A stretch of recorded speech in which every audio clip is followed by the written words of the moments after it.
started, I just want to introduce to you Jason Christensen and give him a big round of applause.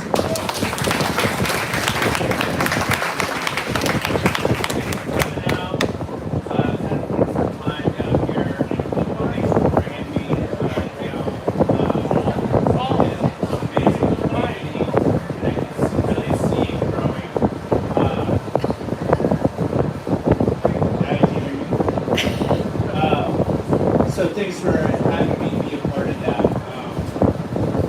I didn't know what really to expect when you put that places, but I found a lot of potential and love and joy. So grateful to see that, and grateful for this class that spent a week with me making stuff and learning some amazing talent down here. So they'll be assisting me tonight in class at I work with ball people. So it'll be a cool thing to see them. So yeah, sit back, relax. We're gonna get this thing going. We got the start happening right now, and we'll roll some cleanup, and we'll make a dragon. This dragon is a uranium dragon. So it'll glow with a UV light. That's yeah, here we go. Thank you, Jason Christian.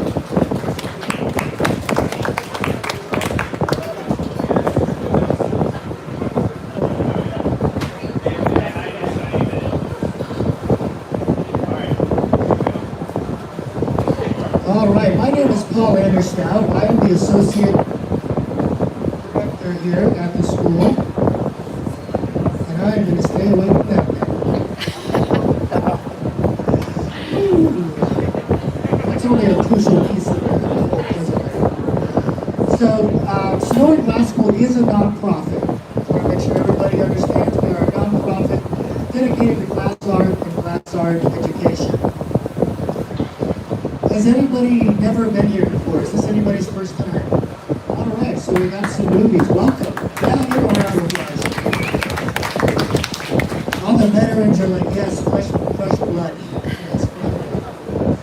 Well, if you don't know, we have a furnace right here in the middle. Inside of that furnace, it's about 2,100 degrees, or just about there. And there's a large pot inside of that furnace called a crucible. And that crucible holds molten glass. So Jason, the other Jason, just gathered some glass out of that furnace, and that's what we are starting with. So it's just clear molten glass inside of there. When you want to add colors, there's a whole variety of ways to add color. And today we're going to be adding color using this cane. So the cane is just strips of glass just like this. If you look at it on end, you can see it kind of has that green. I don't know if you guys can see it from where you're at. You can take a closer look, but it does glow nicely in a black light. So they're working on the body of the dragon right now.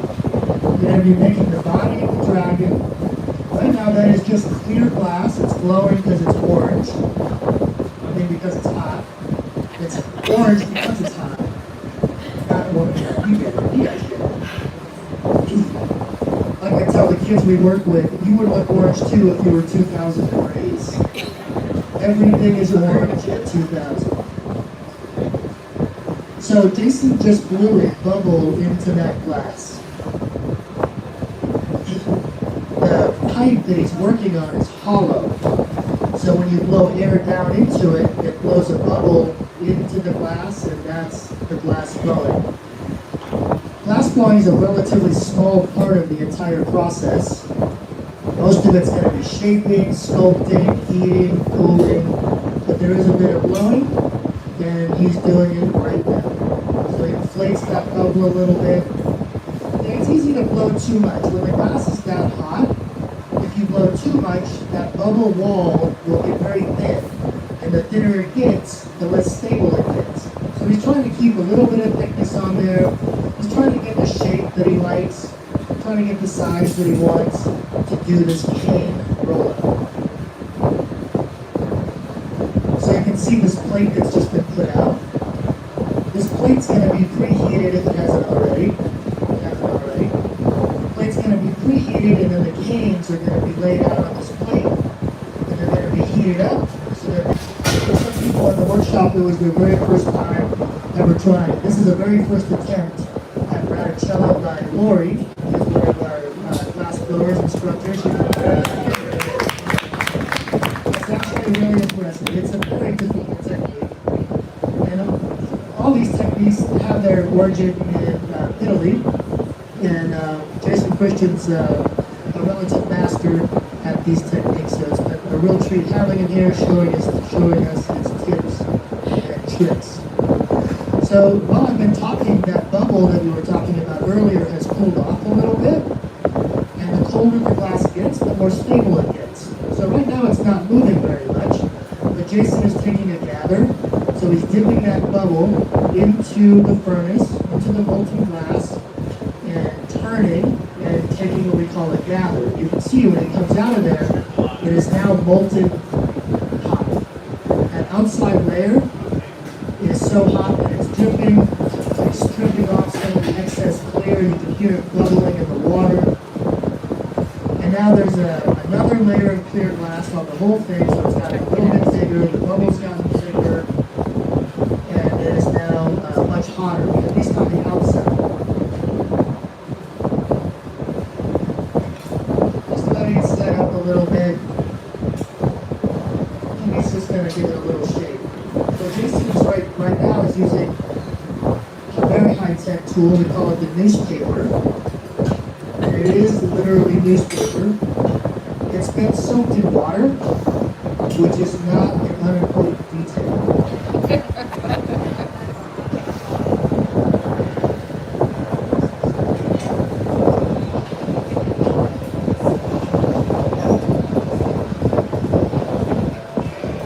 If you have questions, if anybody has any questions, please raise your hand. I will try to answer your questions.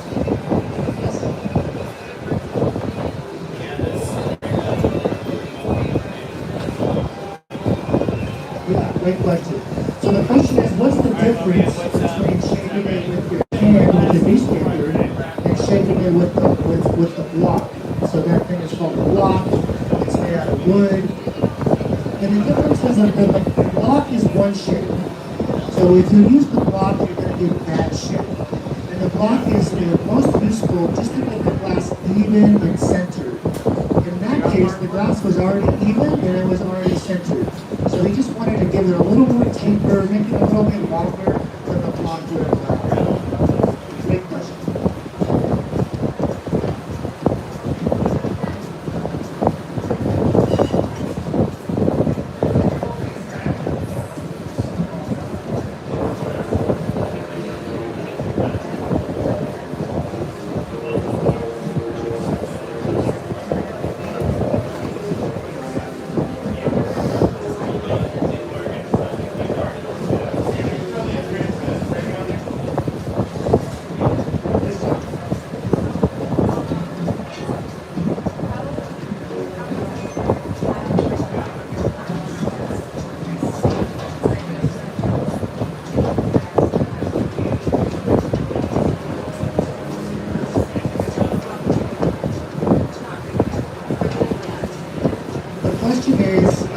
Is uranium glass, how is it safe? He's aware of uranium canes that haven't been so safe. And the answer lies in the chemistry of the glass. So in this case, we are using uranium oxide, which is different than enriched uranium. This is not the same isotope that you would use in your nuclear reactor. So this, it still is a little radioactive, but it's not at the levels that would be harmful, unless maybe if you slept with it all night, days on end, you might start to feel something. But more or less, it's quite safe. And here, I'll just pass this around so everybody can see it. If you shine this little flashlight on this little piece of glass here, you can see it glow. So these are the canes we were talking about. The plate has been preheated. The canes are going onto the preheated plate so they can start to warm up. One of the issues that you have when you're dealing with working with hot glass is that glass cannot heat up too fast and it cannot cool off too fast. So these canes are room temperature, and if you just try to put them right into the hot fire, they will explode. So in order to keep that from happening, they have to be preheated quite slowly. Once they're hot, you can just hit them hot, cold. But once the glass drops below like 1,000 degrees, then you're in danger zone. So that's one of the challenges of working with hot glass, keeping it above that 1,000-degree mark.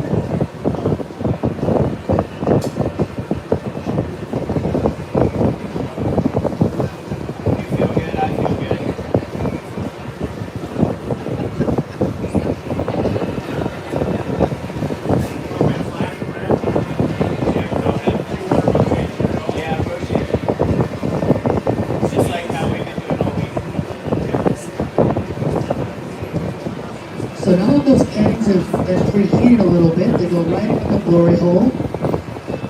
That is the technical term for these furnaces that we use to reheat the glass. There is no glass inside of these reheating chambers. They're just hot chambers that we can reheat the glass in. When the glass is below about 1,500 degrees, you really can't shape it or move it. So once it cools down, if you want to keep working on it, you have to keep heating it up.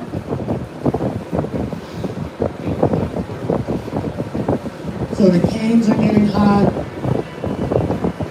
Jason is going to take one more gather on the outside of his bubble there, and then he will roll up the canes on the outside of that bubble.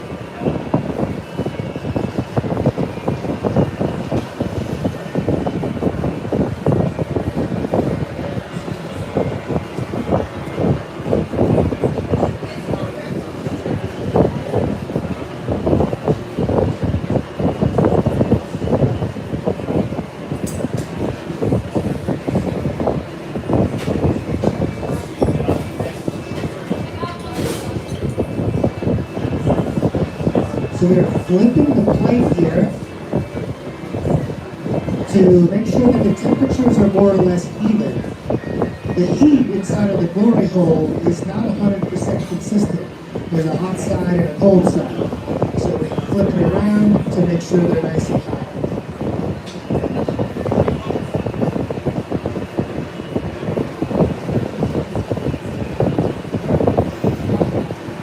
So we're going for the final dip here. Jason's dipping his bubble into the furnace, gathering up some more glass. I think this will be the last gather, if not one more.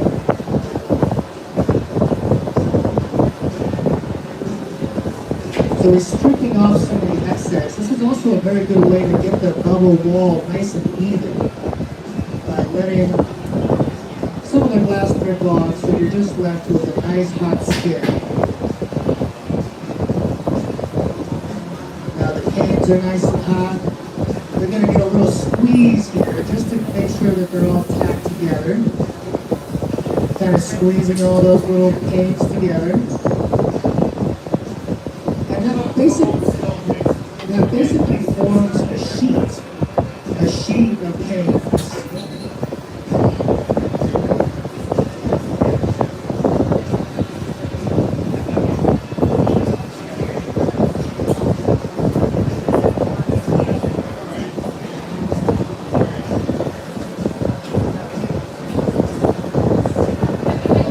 Full house now.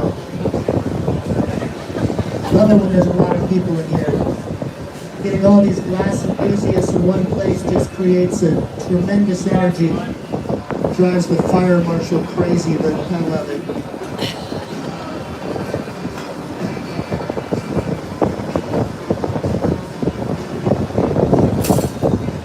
I should mention if very low chance that there is any kind of emergency, there is side exits over there and over there. Just in case. We're all professionals here. 25 years we've been here, we haven't burned the place down yet. Now those are getting a little hotter. It's just giving them a little squeeze so that they start to tack together. Now I should mention that Jason has been working, I'll get to that in a second. Here's the roller. So because those panes are hot, they're sticking to the outside of that bubble. You just wrap them right around. Thanks for coming, everybody. Have a great night.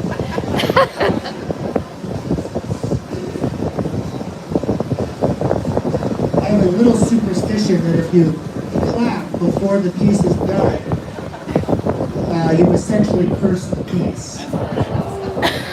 It comes from a demonstration I did a long time ago where we did a move, we transferred the piece, big piece, nice piece, people were watching. And we did the transfer, everybody started clapping, and then my assistant flashed the piece in the glory hole and it promptly exploded. So ever since then, I said, don't clap for crying out loud. But Jason's a lot better than I am, so I'm sure it's fine. So now that those panes are on there, he can really start to build up some heat in there. And the hotter the glass gets, the softer it gets. The softer it gets, the more you can start to shake it.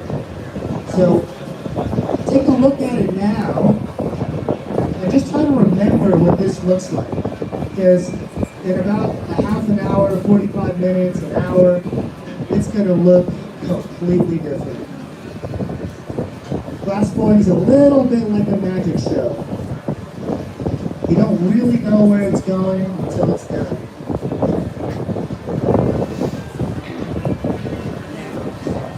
Oh, but like I was starting to say before, Jason spent all day prepping for this piece. Not only did we make these panes, but he's also been making parts. So he's made the feet, he's made the wings, he's made the head. So this is the body that you get to see made now. He's going to make the body, and then we're going to start attaching all these parts that he's made.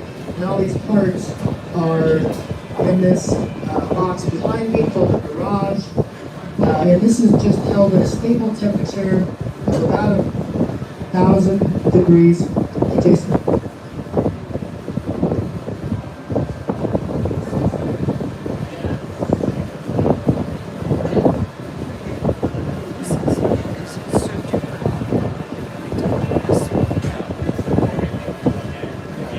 I said 1,000 degrees, and then I looked at the thermocouple and it said 500. That's too cold, but that is malfunctioning apparently. It looks right, it feels right. I can tell you that's about 1,000 degrees. Did everybody get a chance to look at this? They wanted to? Little piece of uranium glass with the black light. So that's going to be the color of this entire piece. Vaseline glass, uranium glass has made a bit of a comeback the last couple of years. Very fashionable. Hopefully it doesn't kill us.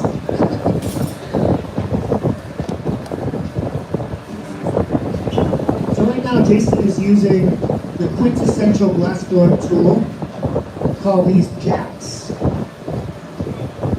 The Italians call them porcellas. We call them jacks. And he's creating a constriction there to bring all those panes down to one point of termination. He's using a pair of shears called diamond shears to cut that little piece of glass off. We're going to try to save that little ball. Balls are hard to catch. Like the roly-poly on it. There you got it. Someone wants that apparently. So now all those panes came all the way down to one point. And if you look at Jason's work and the work of the students, it's very typical. You get all the lines to come down to one termination point in the center.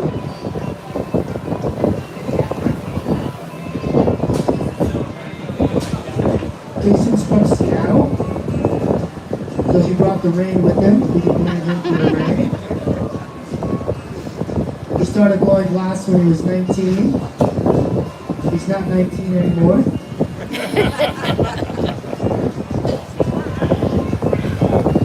Yeah. No, you're 20 now.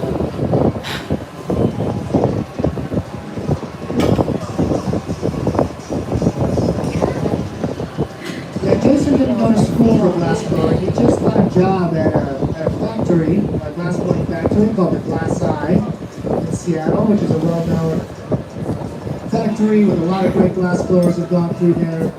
And subsequently, he has worked at just about every glass blowing studio in Seattle, including UAE, where he still works as a gaffer. And he has his own studio in Seattle now too, on his property, where he makes his own work as well. So he's worked with about everybody you can work with, and it's just been a real treat having him here to share all that knowledge with us.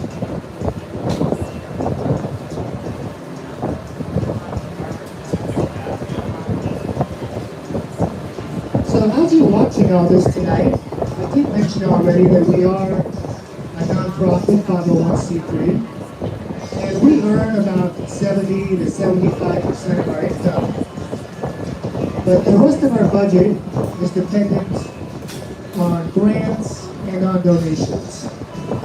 And so we do ask people like you even, if they think that this is worth having in their community, to please consider a donation. We have several ways you can donate tonight. We have a cash box where you can put cash or checks. And we can also take your credit card at the point of sale. So as you're watching this, just ask yourself the question, what is this worth to my community? Now, I'm the first to admit that glass blowers and glass blowing studios are not the most important thing. They're not more important than cancer research and, some of these other homeless outreach, very important noble causes. But I do like to think that we elevate our community, that we make life worth living a little bit. So Jason just added a little bit of clear on the outside of that. Couldn't tell you why, but I'm sure we'll find out. This is where the punty will go. That's where the punty will go. So the punty will happen later, and this whole piece that he's making will be transferred off of the blowpipe that he's on now onto another rod. And that other rod is called a punty. So he's just thinking ahead a little bit, preparing a spot for that punty.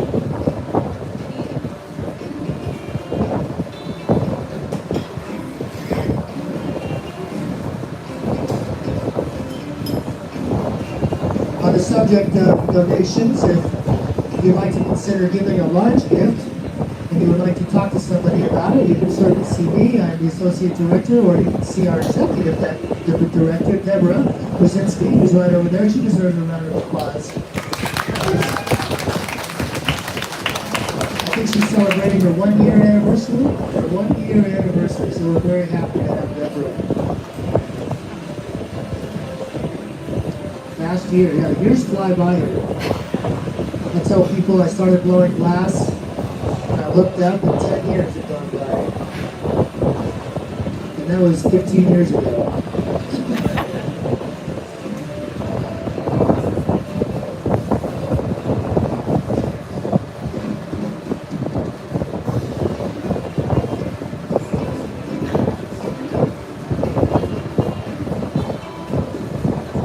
So there is a lot of hurry up and wait in glass blowing. Just a little bit. But things are going to start to pick up a little quicker now. You can see he's been working on kind of stretching that body out. Just kind of trying to get the rough shape of the body. Once the rough shape is done, he'll start working at the details. Then we'll start adding parts. Everything is going to have to go pretty bang bang. Timing and temperature are crucial in successful glass work. If you don't have your temperatures right, you will have failure. And if you don't have your timing right, you will have failure. But we do have a saying in the shop, it's not what you can make, it's what you can save. So if things do go wrong, we fix them. There's a lot of good glass blowers here tonight, so I have a feeling we'll be able to fix just about anything.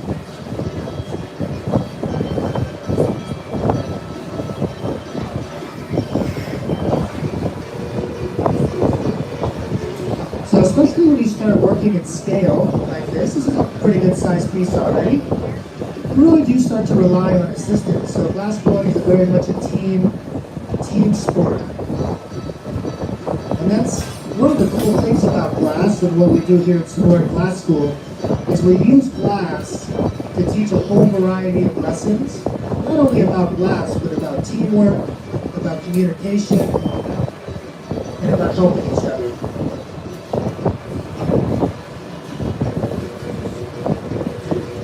So he's handing the pipe off to our lead gaffer, head instructor here at Sonora Glass School, Jason Marstall, who also deserves a big round of applause.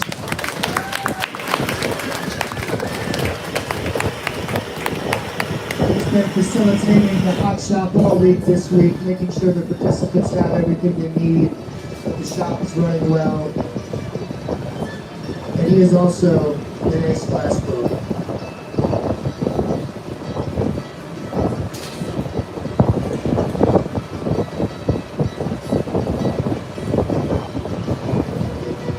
So we started to cut in constrictions using those jacks, and then just roughing out the rough shape of the body.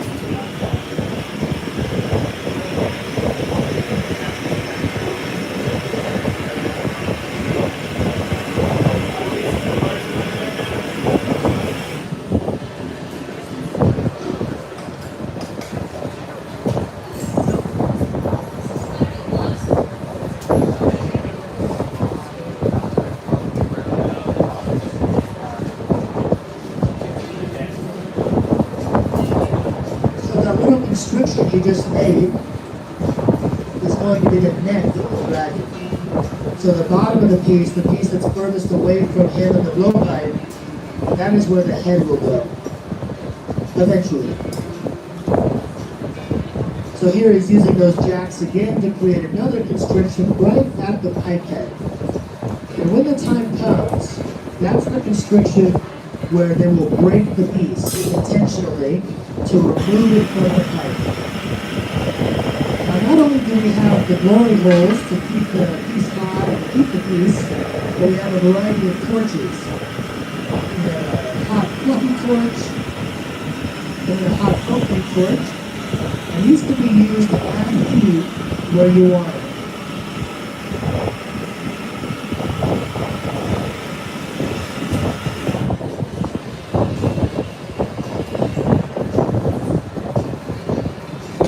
One of the things that differentiates glass from other mediums is that there is no break.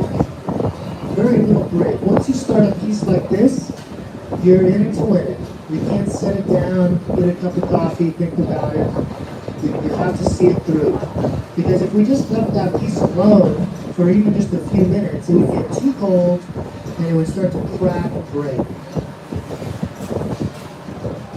Getting it nice and hot. Using gravity now to really stretch it. One of the unique qualities of glass is that it's ductile, which means you can pull it out into long strings. That's how we pull the cane, pulling out glass into long rods. That's how he's making the body now.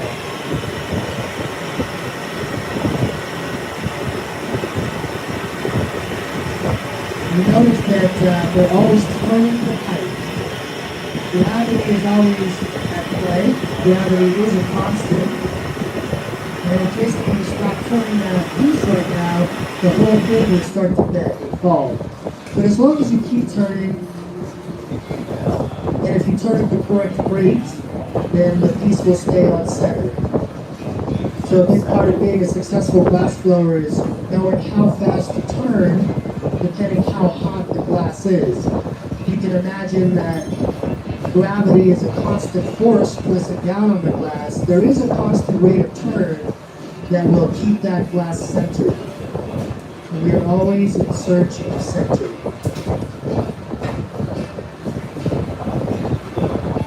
You can see when he stops for a second, it falls. Now they had added a little bit of extra heat at the bottom, so the bottom is a bit hotter, so when he pulls on it, it stretches out, and it's getting more and more narrow.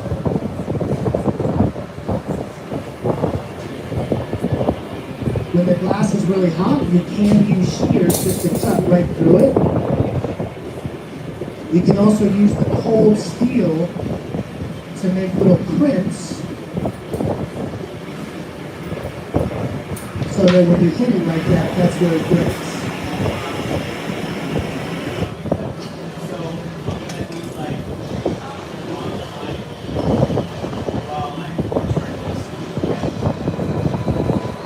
I want to make you all aware too, if you know any kids,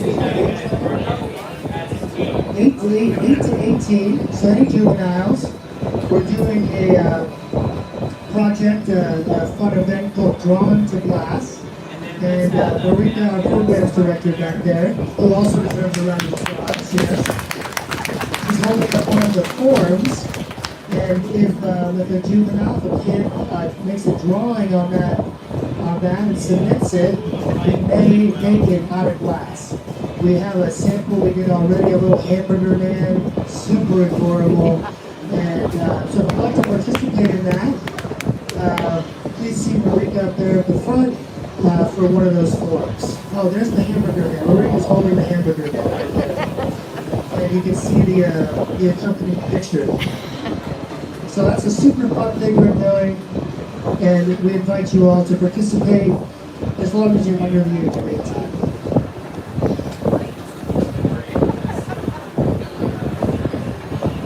Now here at the Sonoran Glass School, we offer a variety of programming. We have experiences, so if you've never worked with glass before, you can participate in one of our Make Your Own experiences with one of our instructors and make a piece of glass. We have classes, including workshops like this. And all that information is on our website at sonoranglass.org. So we're getting ready here to add a little bit more texture to the outside of the dragon body. Jason has some clear glass, and he's going to wrap it in a spiral around the entire body of this piece. So Jason's glass is much hotter than the body of the glass. We just touched it down in the piece, and they're rolling it, and it's creating a nice thread, a nice spiral, hopefully all the way down the body of the piece.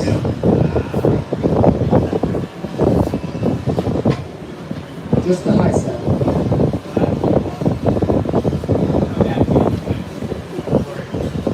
You got about halfway down the piece. You just want to go all the way down the piece. So I just heard them say they're going to come back from the other way. They'll meet in the middle. And only you guys will know it's not one continuous thread.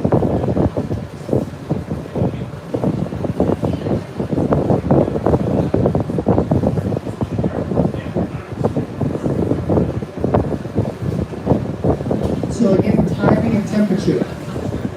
So the piece that Marshall has to be warm so that the hot glass will stick to it. If it gets too warm, it'll be too floppy. If it gets too cold, the glass won't stick to it. So they gotta get their temperatures and timings just right.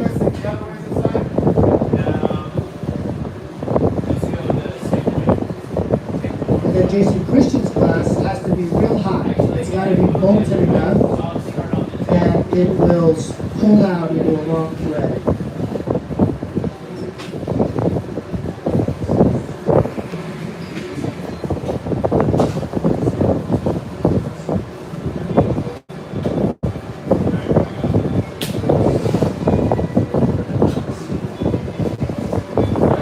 So just a little touchdown.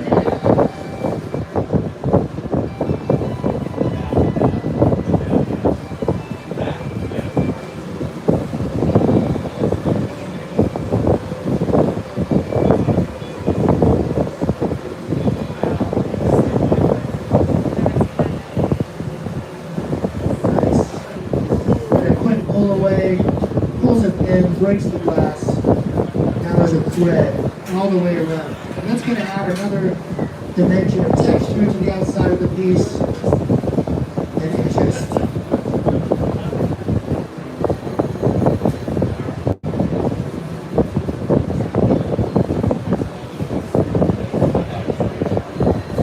Again, if you have any questions at all, please raise your hand. I'm happy to answer them.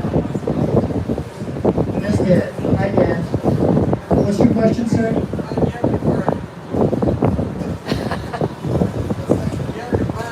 Do you ever get burned? No, what's that like? Never been burned.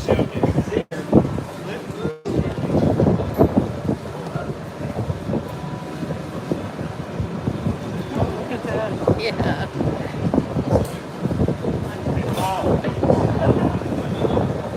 Have they made one of these yet this week here? Have they made one of these this week here? No. No, they have not.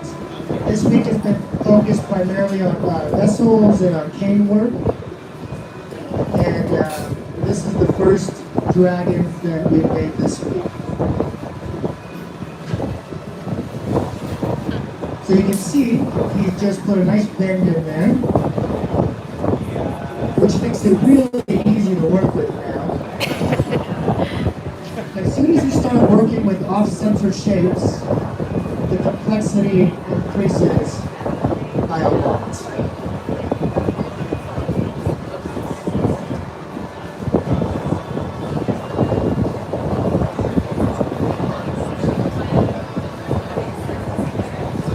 Will we have a picture of the final for you guys to see? Yes, I certainly hope so. We'll post it on our socials, Facebook and Instagram.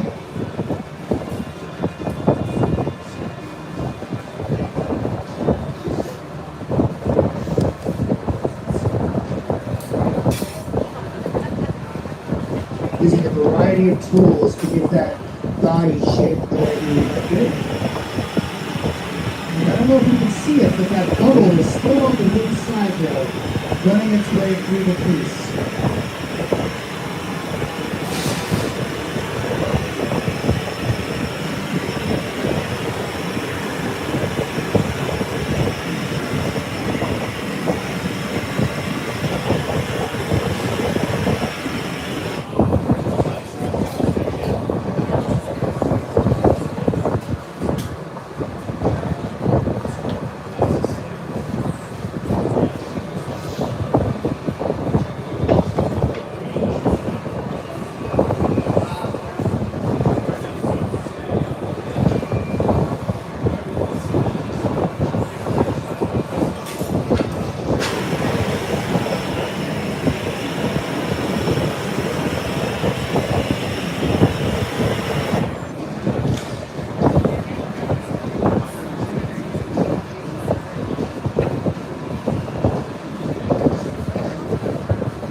So there he's using a cork paddle, a block of cork, which is a really nice material to use to skull top glass. It really doesn't leave much, if any, residue. You can really use it to press and work on the glass.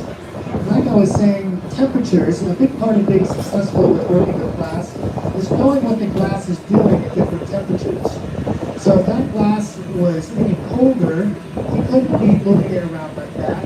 And if it was much hotter, it would be too floppy and it would have no control. So being able to work in these in-between temperatures of about 1500 to 1800 is really crucial.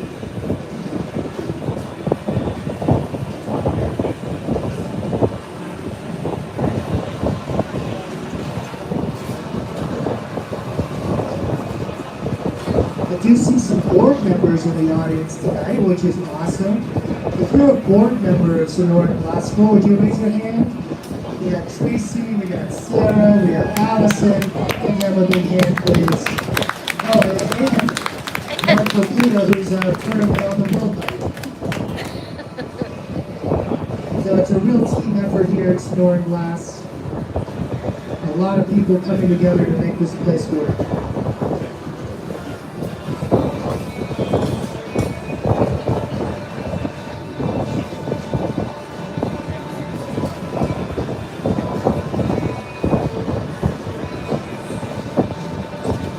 trimming off that knob. They use that knob to stretch it out, but I think it served its purpose, so they cut it off. And again, that's where the head is going to go, which has been pre-made and is resting here nicely.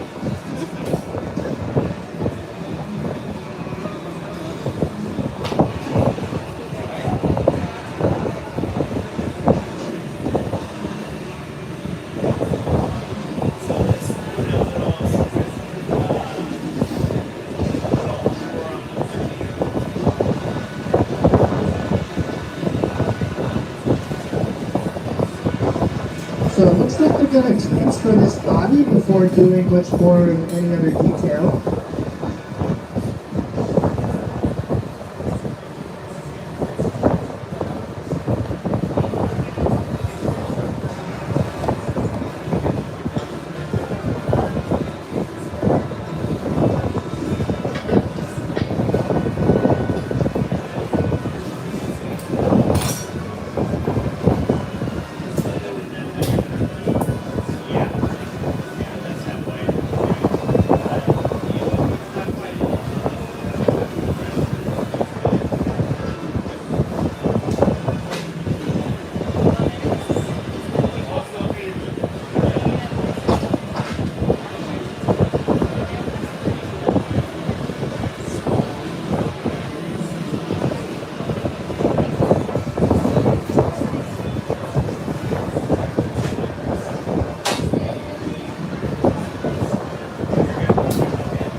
So right now Jason is using a hot torch to heat up the one area. The use of these hot torches has gotten more and more popular lately, especially when you're sculpting with glass, because it really allows you to just heat up one spot so that the rest of the piece can stay relatively stable, and you can get one part super hot so that you can sculpt that one piece.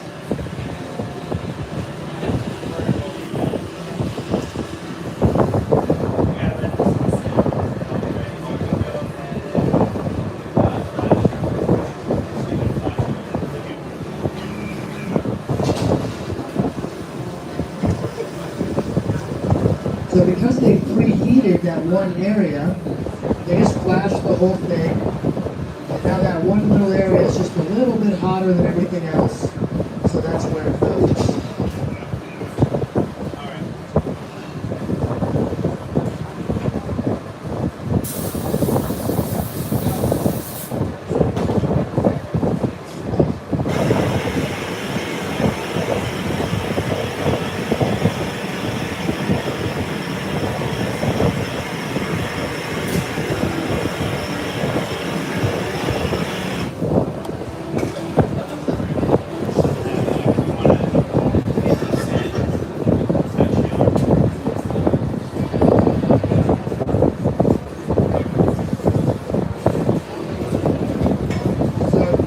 Working on the putty on the hardware here.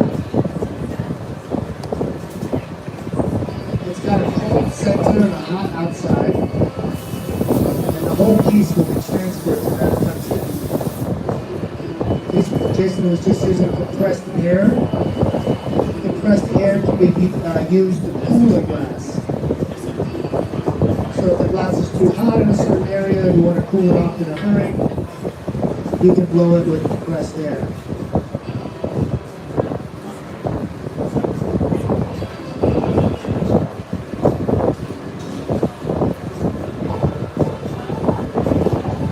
Here comes the transfer. So the putty is quite a lot hotter than the piece. The piece is warm but not moving too much. But because the putty is real hot, it fuses to the body of the piece.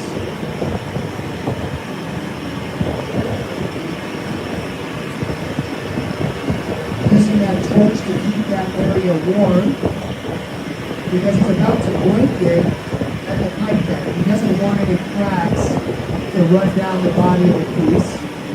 So he's just keeping that warm before he shocks the part he wants to break. So if glass gets too cold, too fast, it will break. Sometimes that's a problem, but in this case you can use it to your advantage. You can shock the glass with a little bit of water, just like that, and the piece will break where it was shocked, just like that. Yeah. Yep, you just cursed the piece. Congratulations.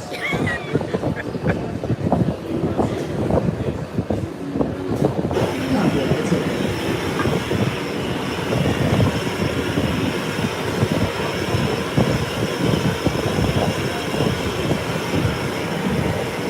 So, chemical transmitter. Let's start to work on this half of the piece. Both blow torches going. I'm going to build up a little heat up at the top there so that we can probably stretch that out and make the tip.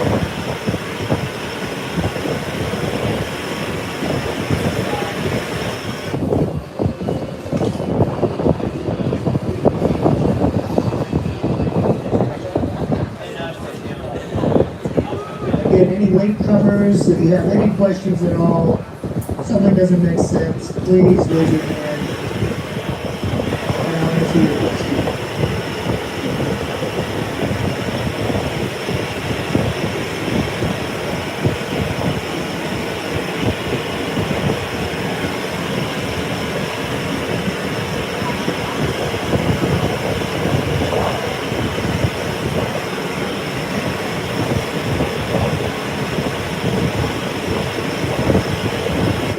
I don't know if you can see it, but there is a little hole up there where they just broke that piece free of the pipe.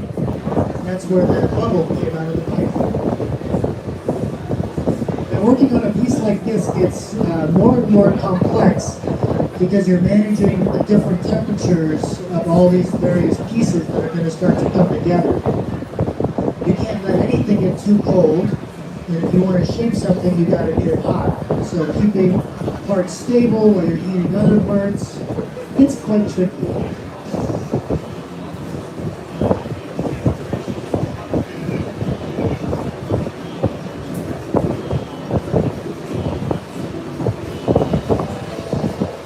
We do have snacks in the restroom over here if anybody wants them, including drinks. Just gotta push people out of the way.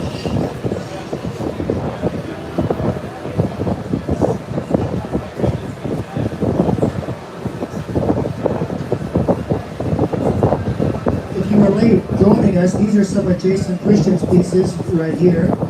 And then up front are some pieces made by participants of the workshop that was ongoing this last week. So now that part that was just so cold that it broke has been reheated and it is nice and soft again. When glass is hot, it's soft, and when it's soft, you can shape it, you can sculpt it, you can blow it. So he's stretching it out. And then those torches are used to keep the rest of the piece warm.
the question was, why are they heating it with the torches and then turning around and putting it back in the glory hole? And that's because the glory hole heats everything. It's very hard to localize the heat in the glory hole. So the torches preheat the area that they want it to get hotter, so that that's like a little hotter than everything else. So when you do go back in there, everything heats up, but the part that you torched gets hotter. So you can see the area that they torched is stretching more than anything else.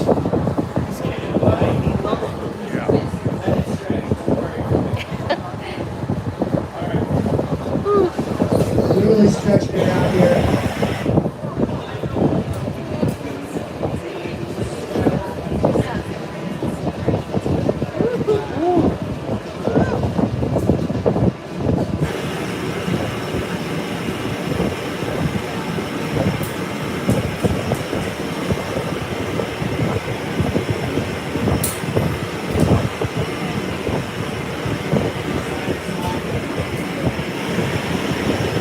And that's going to be the tail. So you're stretching that tail out in the shape that he wants.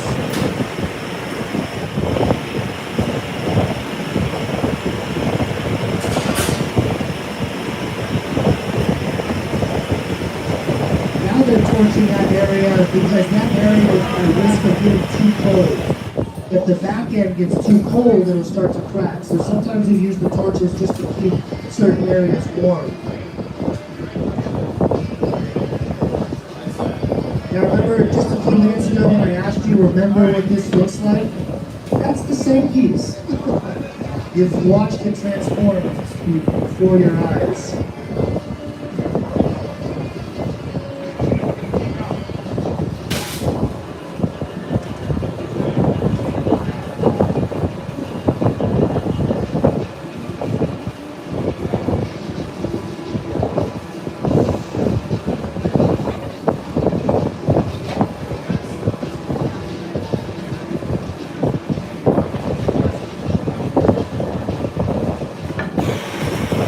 So those were just straightening moves.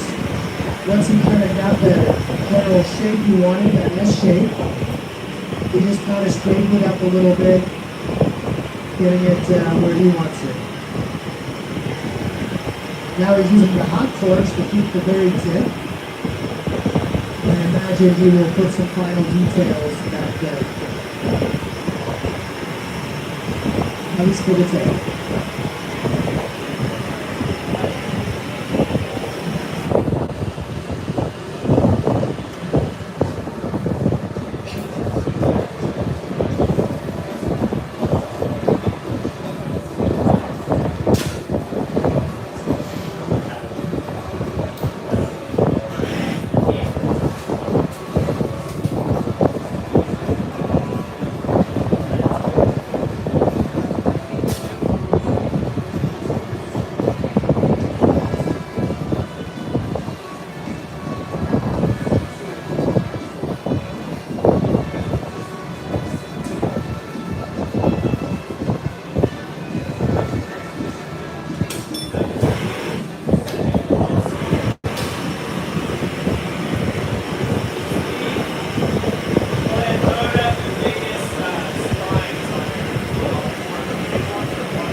they're going to begin to attach all the pieces that Jason has been making today. I think I heard spines first.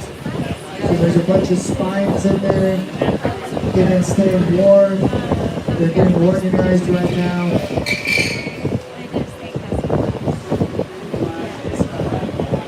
And those are going to start getting attached to the body. In the meantime, they're going to use this kiln shelf to set a little bottom of the piece, like on the belly. So this is going to be the belly of the piece that will be resting on the pedestal or table, maybe your table. So Jason is getting the belly really hot, and also the tip of the tail. They're preheating the tile so that it doesn't shock the glass. So you'll get a little glimpse of the piece.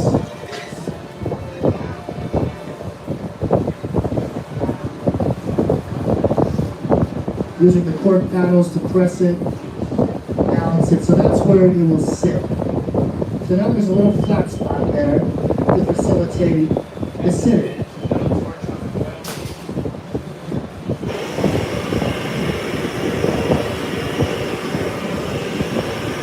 So that part that Mark is torching right now, if that part gets too cold, this whole piece is going to crash to the ground. So really important to keep that warm.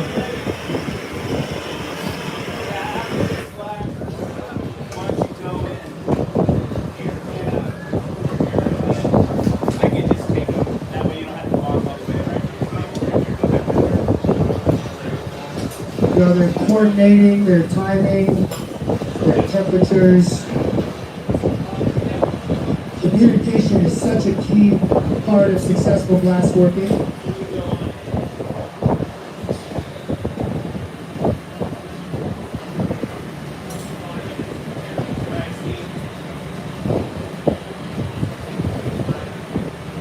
So Steve has some of those little spines on a little shovel. Just heating up a little bit of this glory hole.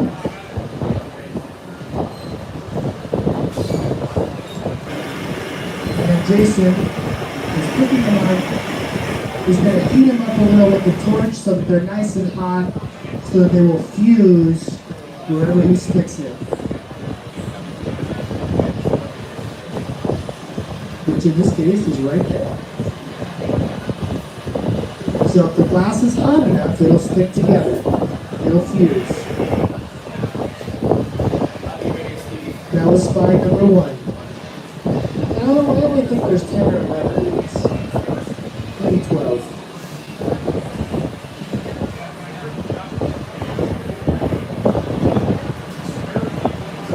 And these were all made with the uranium glass.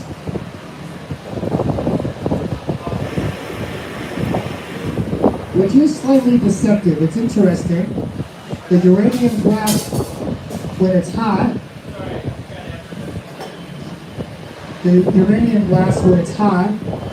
has a little yellow glow to it. And to a glass worker, that glow reads as heat. It looks hot, but it's actually not as hot as it looks. So it's a little curious.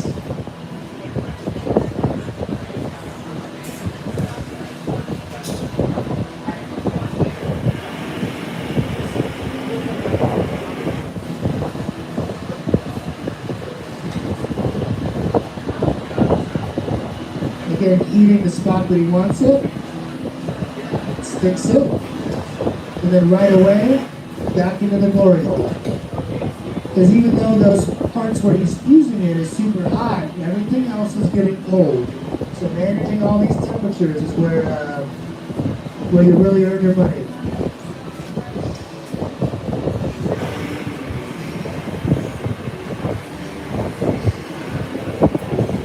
But also, if everything gets too hot, we can lose a lot of this detail. So Jason put detail into all of these spines, into all of these fins. And if they get too hot, they'll melt away. Especially sharp edges, sharp points, they all like to kind of melt away.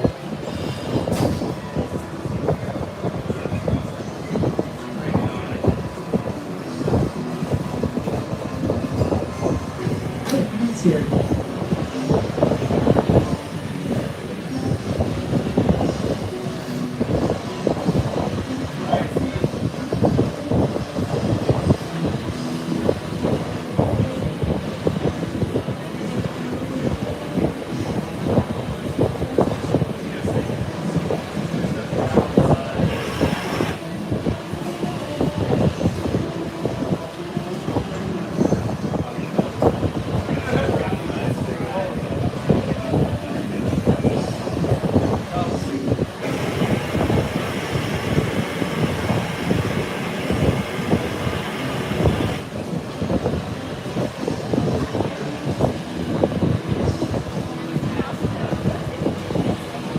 So one at a time, just working his way down the piece, putting them wherever he thinks they need to go.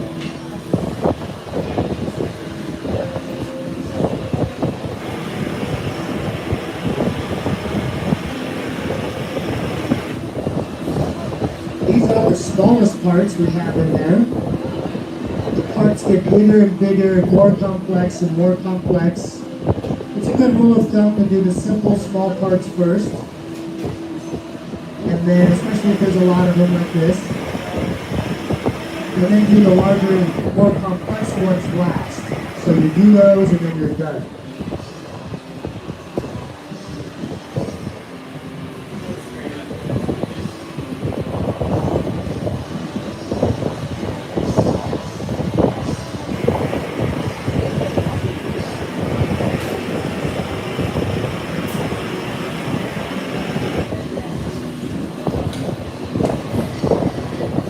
Is it hard to keep all the little fins from like folding in the heat?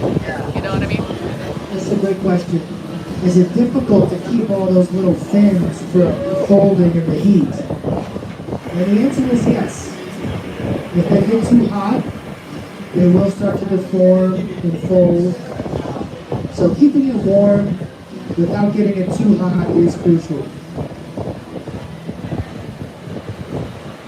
And it's a fine line. All these temperatures are very fine lines. Easy to get it too hot, easy to get it too cold. You got one more here, and then there's four more. Okay. Probably need two more. Next time. For the next time.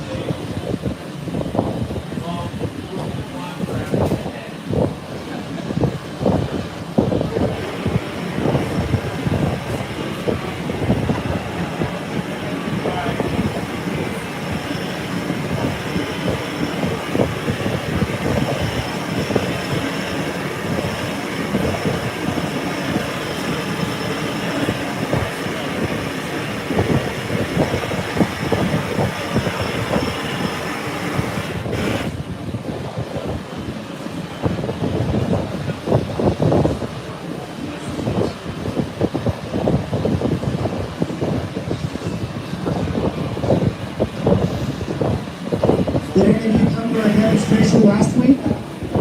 Yeah, a few of you? Awesome. If you haven't seen it, the final piece is just behind that gentleman in the backwards hat. Let's go tail. If you want to see the piece from last week.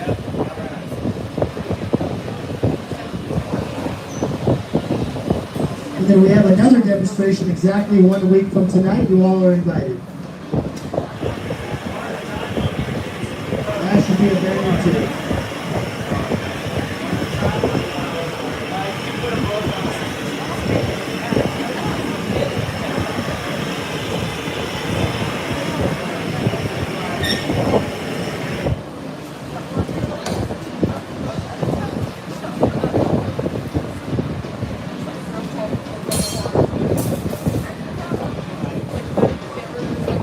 We're going to give it just one little fix up here. So it's just just warm enough to barely move a little bit. They're just making sure that it's still right where he wants it. Nice and stable and flat. And we can start to see how you might get a dragon out of this thing.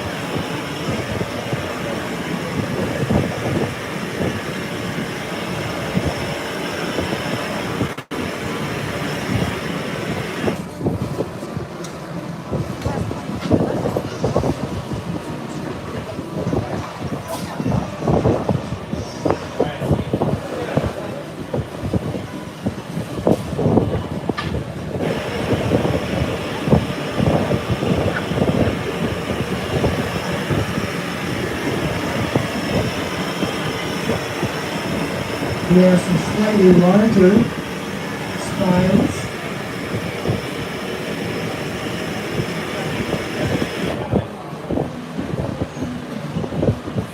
Which are going right there.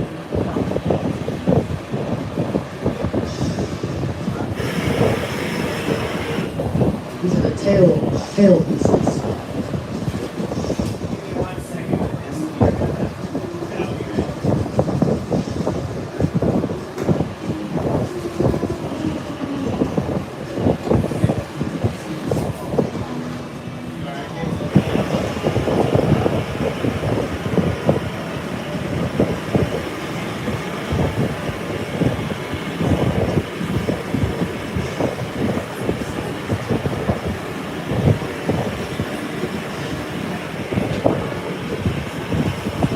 So again, if something, if glass looks like something you might want to give a try, please visit our website, sonoranglass.org, and look at all the programming we have to offer. Not only do we have the hot shop, which is in here, but we've got the torch shop, the warm shop, the cold shop. And you can learn what we do in all those shops. Come take a class. Come take an experience.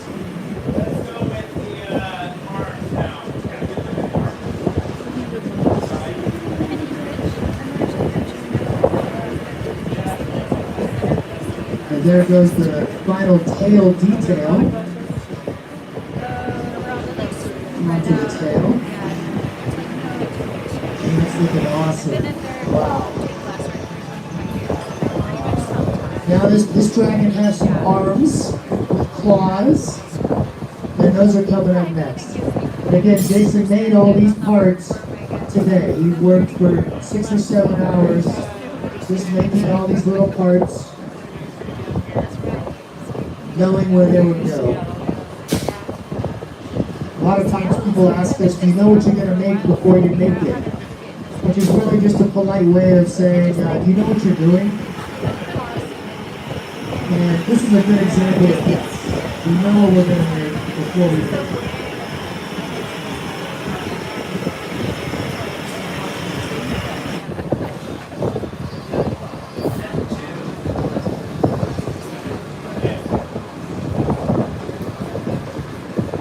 A lot of artists will incorporate some spontaneity as part of their process, but even that is kind of planned. There's a certain time for it. And this is not one of those pieces.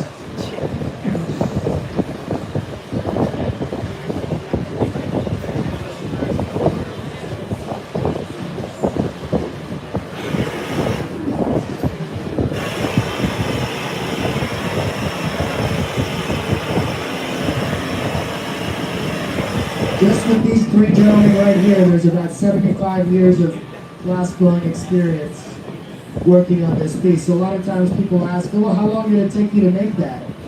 Well, about an hour and 25 years.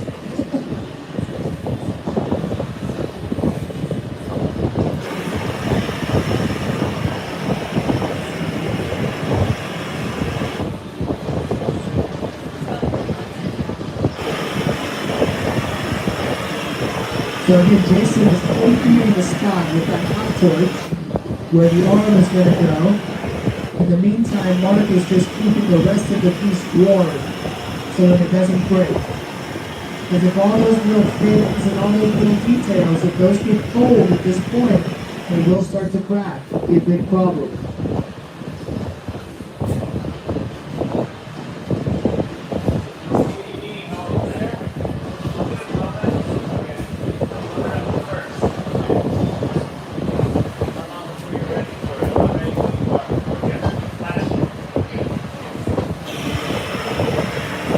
lubricating, getting the timing down. Steam is splashing the first arm, bringing it over. Then a little bit of hot torch at the connection point, make sure that glass is molten. And then it will stick to the hot point that he had been torching earlier. Very important to get it in the same spot.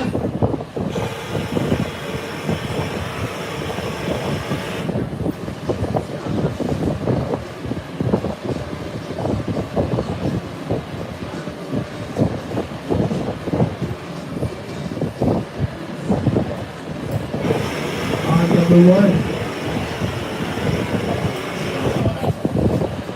Pretty sure this dragon has two arms. One right down below that one. Below it. Yeah, we're gonna put you got on that. Get the one top right. That's like, that's like.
The same process. Jason is preheating the spot that he wants the second arm to go.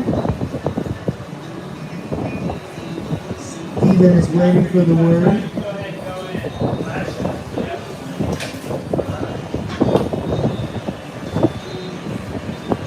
Coordinating the timing and the temperatures.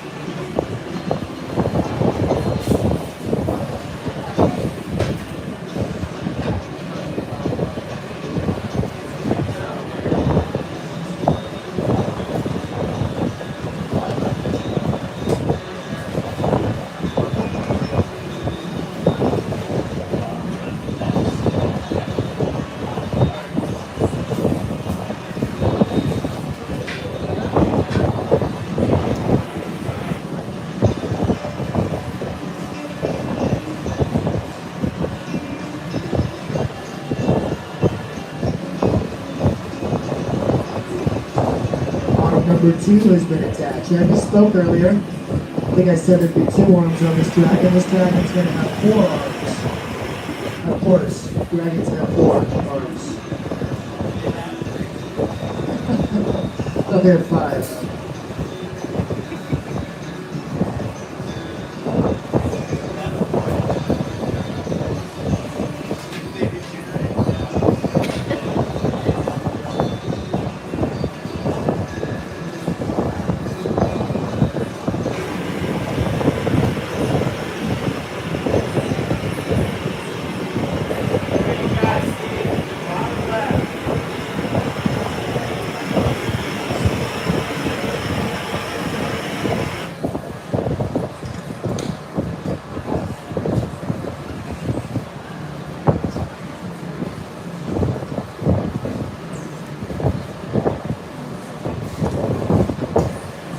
He did make these right and left side, so he's just double checking that he gets the right side on here.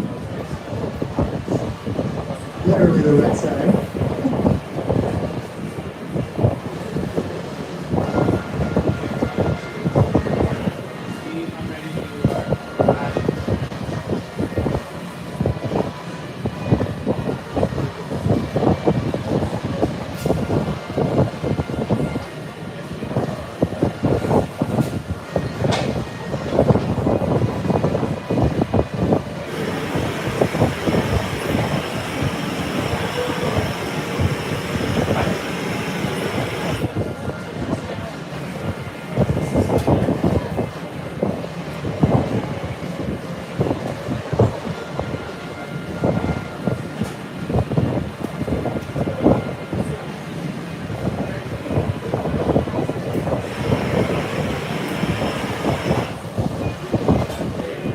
number 3.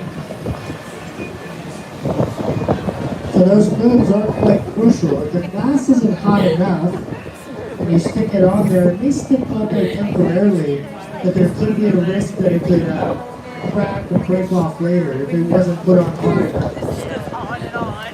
I'm trying to not distract it too much when he's doing that move, because it is super important.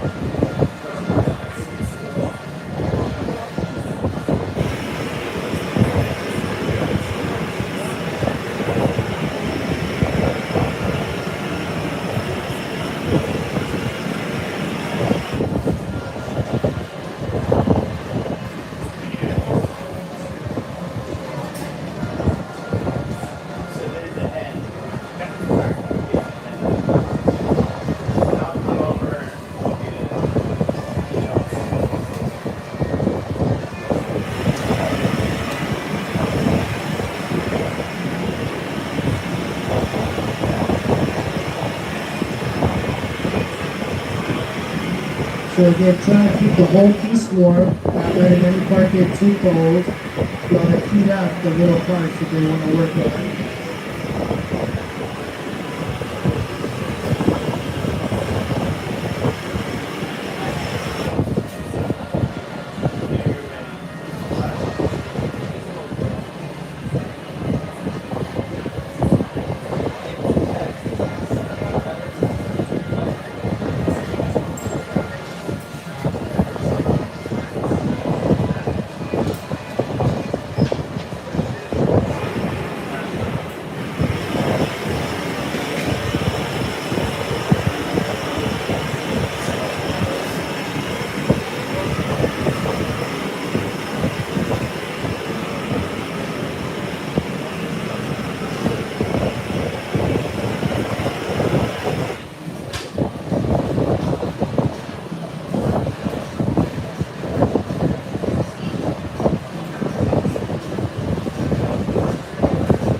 Here comes the final leg. No pun intended.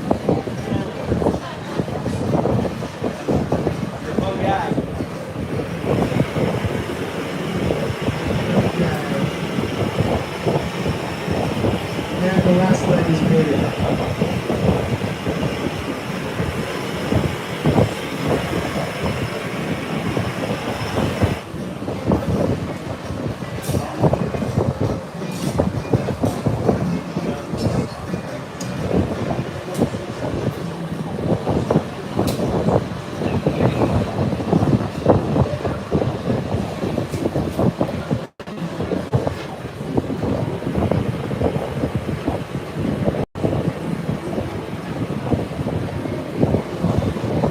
So this box that we've been keeping all these parts in, it's called a garage because we work the pieces.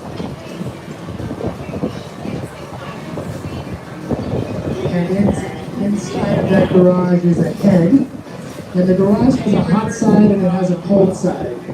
So we just move the head from the cold side over to the hot side, preparation to use it, put it onto the piece.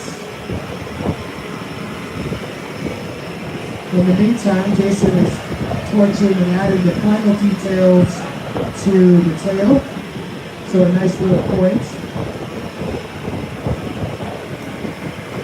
If he had added this detail much sooner, it probably would have melted away by now.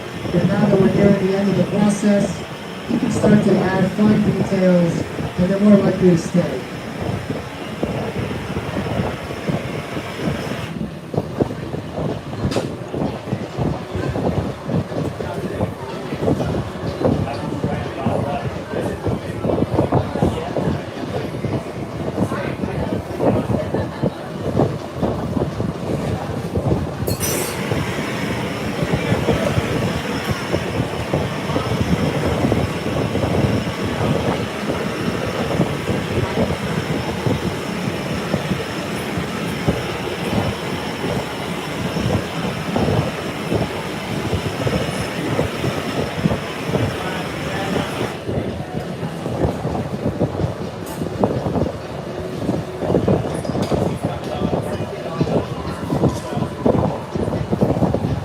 So that now that we're nearing the head, it's going to get a little one last touch up here. Good chance to see it. He's just making sure it's still straight and sitting like you would like it. It's pretty good to me. Wow. Yeah.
So you can see the head here.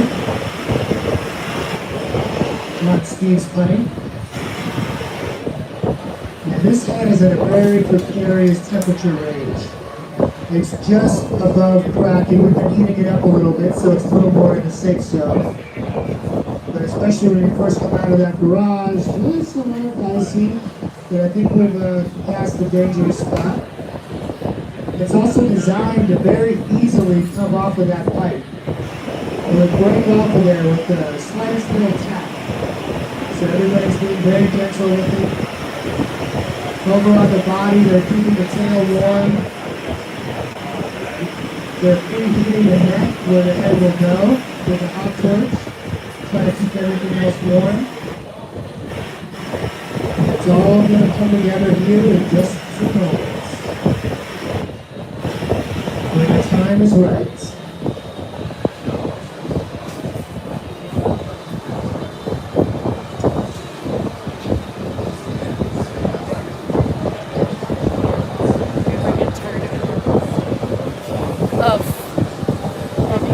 Of any of this, or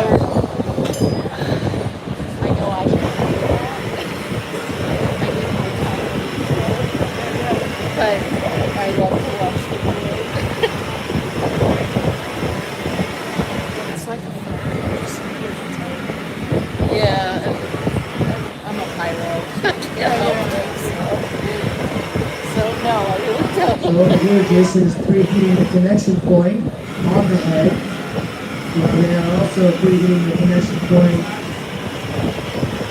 on the body. So those 2 points will be hottest, so that those 2 pieces will fuse together when they touch.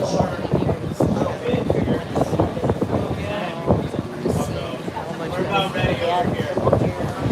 Figuring out just through all these nobody needs all these different functions for a long time. And there's a big part of the production of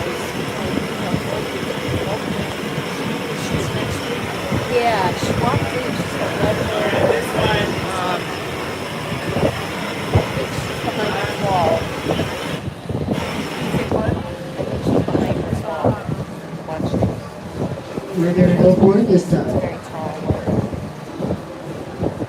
A lot of Jason's last few years.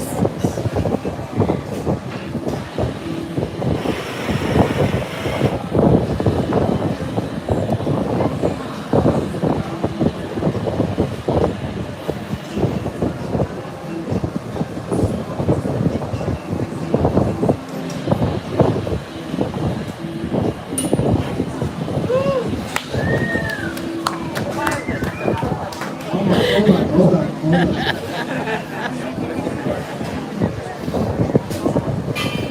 Let the anticipation build up the energy for one big one at the end.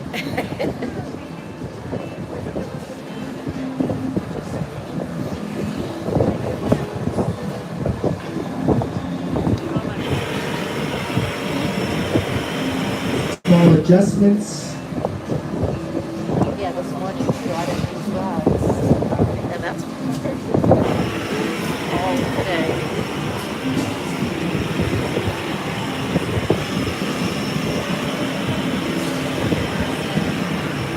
Just a couple of little things left to do.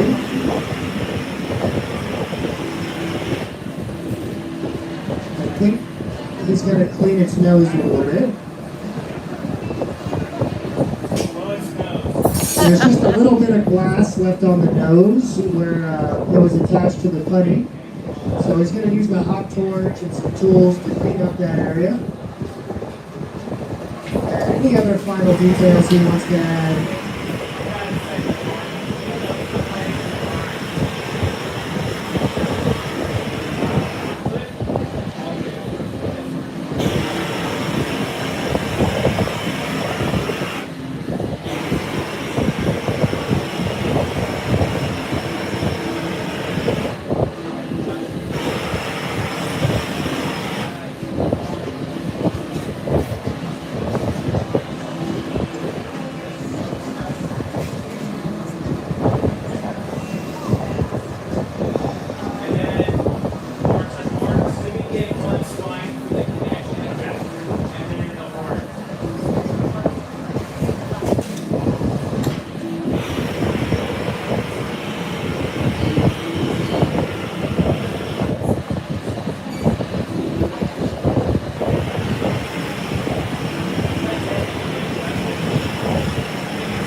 The question was, does it have a name? He loves the fact that his dad makes dragons. His son will name it.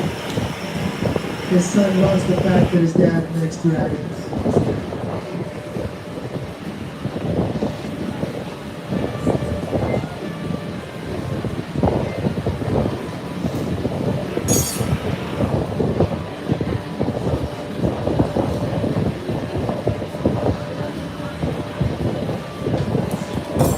So that just removed that little bit of glass that was on the nose.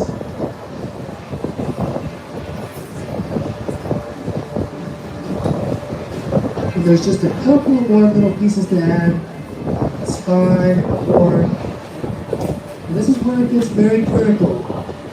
You know, these guys have been working for nearly 2 hours. And it's easy to start to become fatigued, both mentally and physically. But if you check out, you ignore one of these legs, for example, for too long, it'll get too cold and it'll break. So now is when you really have to elevate your focus and stay with the piece to the end.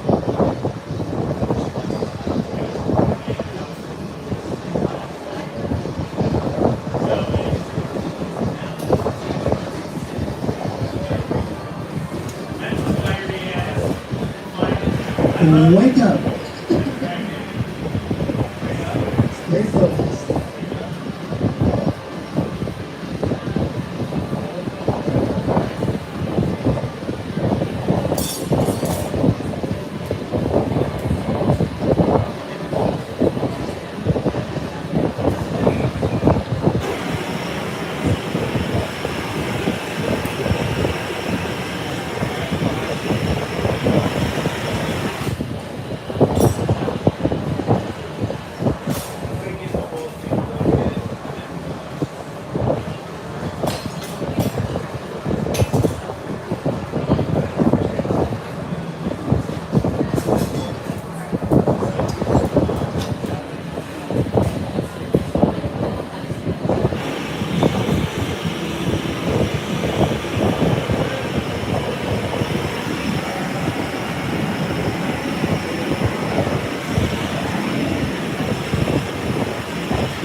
I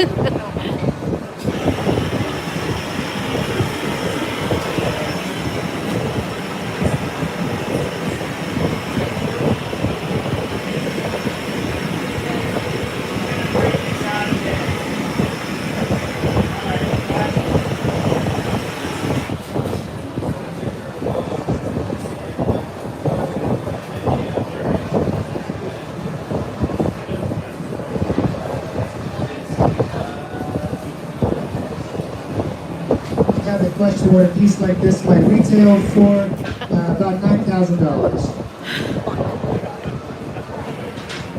Can I buy two?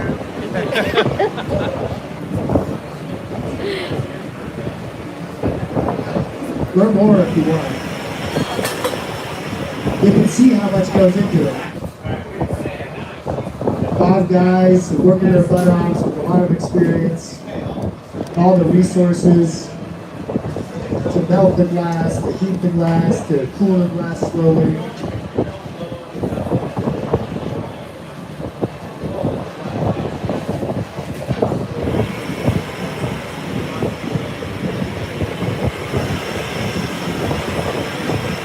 So a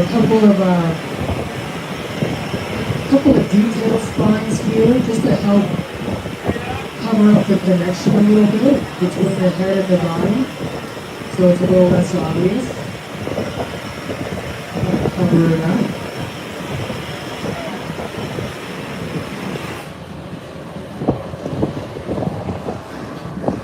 And then I heard word of some horns.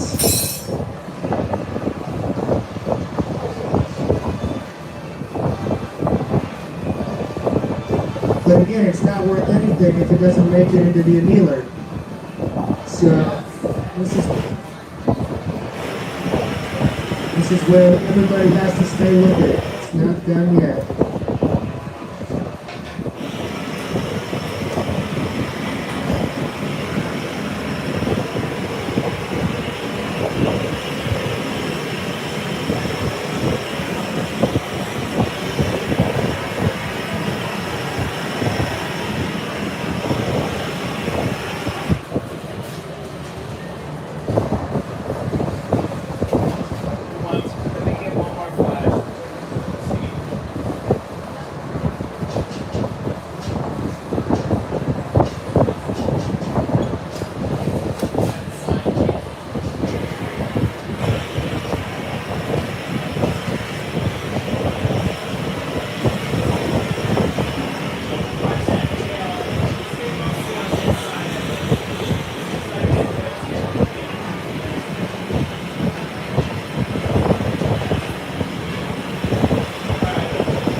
Board number 1.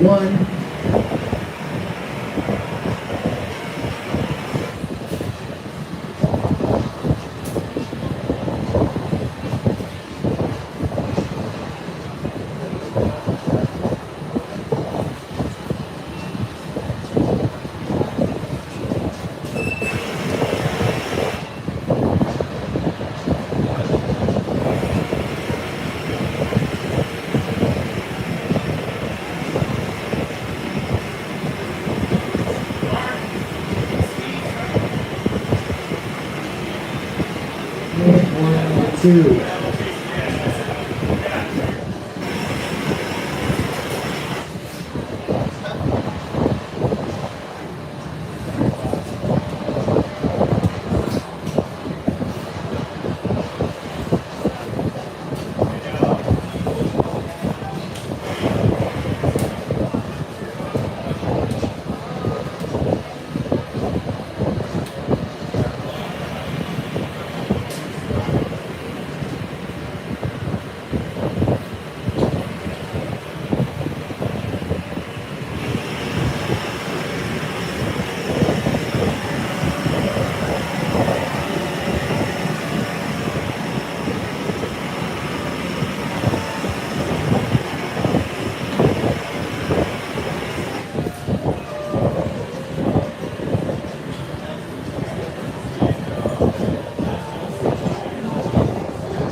Probably. I think. Yeah.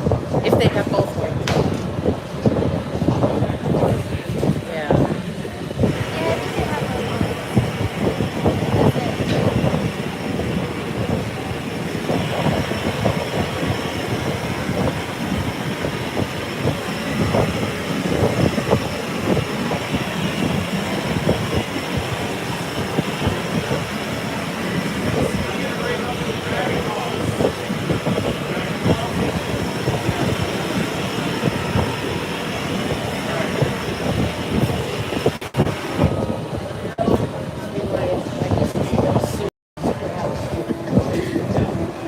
Oh, and Jason. Yeah.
Alright, for a little dramatic effect here, we're going to turn the lights off so that you can see the dragon glowing. Yeah, go ahead and fill the lights. Ooh, there it is. That's kind of glowing. It's mildly radioactive. It's kind of fun in here, though. No funny business back there.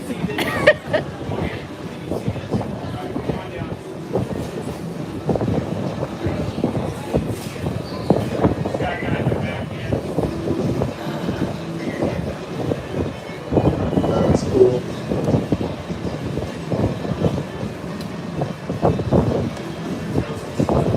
Last adjustments. Alright, lights please. That's fun, isn't it?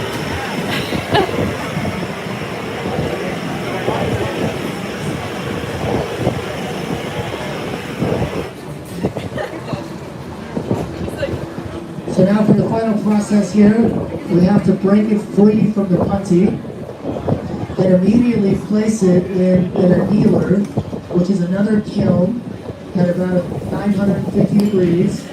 And in that annealer, in that kiln, the temperature will slowly drop over about 36 hours down to room temperature. If you do not do that process, then this piece would break. For example, if we just left this piece out here, after about 15 minutes it would start to crack and fall apart.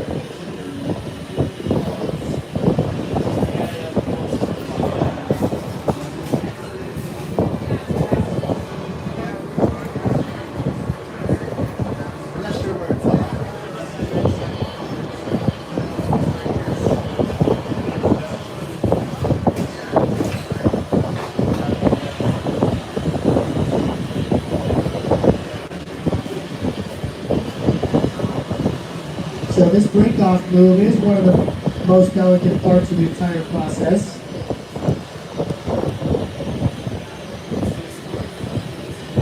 Just a couple of last flashes.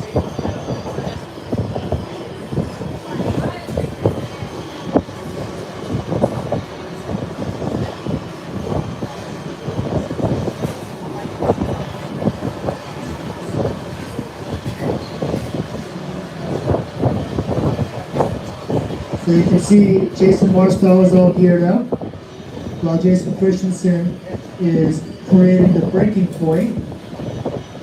There's a lot of fragile pieces on this piece. So you really got to make sure that the weakest point is the point that breaks. It's the point that we want it to break.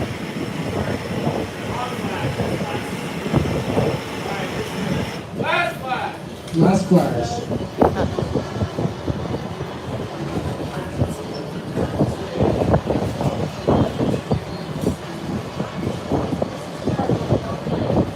So you're not going to be able to see it. We have an annealer just around the corner. I promise it's there. So the piece will be run out of view.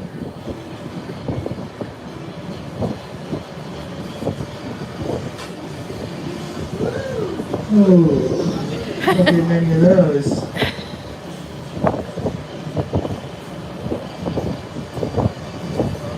So he's adding some water where he wants it to break, so it's weak. Little tap breaks it up. Wait. Wait.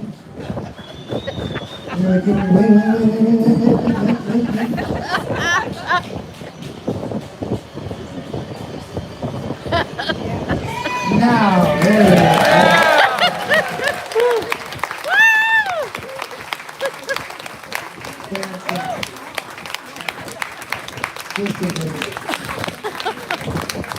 Well done to Jason Christian and his team. Another hand for Jason, everybody.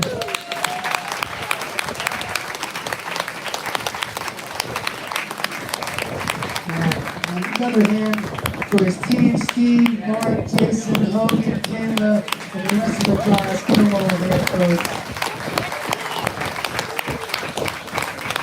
Quick take a bow, everybody. Well done. Good job, Jason. Well, we want to thank you all so much for coming on. It's been such a blast having you. We hope you had a great time. And again, we do count on your support to keep our programs running, our facilities going. So please consider giving us a donation. We would greatly appreciate to keep this whole thing going. Jason, do you want to say anything?